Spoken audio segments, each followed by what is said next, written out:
കഴിഞ്ഞ ബുധനാഴ്ചയാണ് ബുദ്ധന്റെ ഭൗതികാവശേഷിപ്പുകളിൽപ്പെട്ട അതിമനോഹരങ്ങളായ ഒരു പിടി അമൂല്യ ആഭരണങ്ങളുടെ ശേഖരം പ്രമുഖ അന്താരാഷ്ട്ര ലേല കമ്പനിയായ സോത്തബീസ് ഹോങ്കോങ്ങിൽ ലേലം പ്രഖ്യാപിച്ചത്. പിപ്പർഹവ ജ്വൽസ് എന്നറിയപ്പെടുന്ന ബൗദ്ധാവശേഷിപ്പുകൾ ഒരു നൂറ്റാണ്ടിലധികമായി ആരാലും കാണപ്പെടാതെ ബ്രിട്ടനിൽ ഒരു സ്വകാര്യ ശേഖരത്തിൽ ഇരിക്കുകയായിരുന്നു. അവിടെ നിന്നാണ് അത് ലേലത്തിനായി ഒരുങ്ങിയതും ലോക ശ്രദ്ധയിലേക്കെത്തിയതും. ലോകത്തെ എക്കാലത്തെയും വലിയ പുരാവസ്തു കണ്ടെത്തൽ എന്ന് വാഴ്ത്തപ്പെട്ട അമൂല്യനിധിയാണ് ബുദ്ധന്റെ ചിതാഭസ്മ കലശത്തിനൊപ്പം കണ്ടെത്തിയ ഈ നിധിശേഖരം. വൈഡൂര്യം, ഇന്ദ്രനീലം, പുഷ്യരാഗം, ഗോമേതകം, സ്ഫടികം തുടങ്ങിയവയിൽ തീർത്ത പതക്കങ്ങൾ, സ്വർണത്തിൽ തീർത്ത നക്ഷത്രങ്ങളും സ്വസ്തികകളും, മുത്തും പവിഴവും കൊണ്ട് നിർമ്മിച്ച മണിമാലകൾ, വെള്ളി ആഭരണങ്ങൾ, ചെറിയ ശംഖുകൾ എന്നിവയുടെ ശേഖരമാണ് പിപ്പർഹവ ജ്വൽസ്.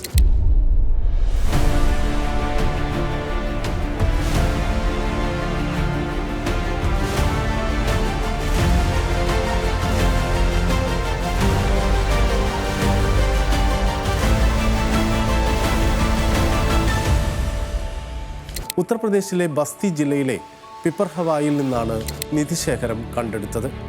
ഗൗതമ ബുദ്ധൻ തൻ്റെ കുട്ടിക്കാലം ചിലവഴിച്ച കപിലവസ്തു എന്ന സ്ഥലം ഇതാണെന്ന് ചിലർ കരുതുന്നു. ബുദ്ധൻ്റെ ജന്മസ്ഥലമായ ലുംബിനിക്കടുത്താണ് ഈ സ്ഥലമെന്നത് ആ നിഗമനത്തിന് കരുത്തും പകരുന്നു. 1897-98 കാലത്തെ പര്യവേക്ഷണത്തിൽ വില്യം ക്ലാക്സ്റ്റൺ പെപ്പെ എന്ന ബ്രിട്ടീഷ് എഞ്ചിനീയറാണ് പരിശോധന ആരംഭിച്ചത്.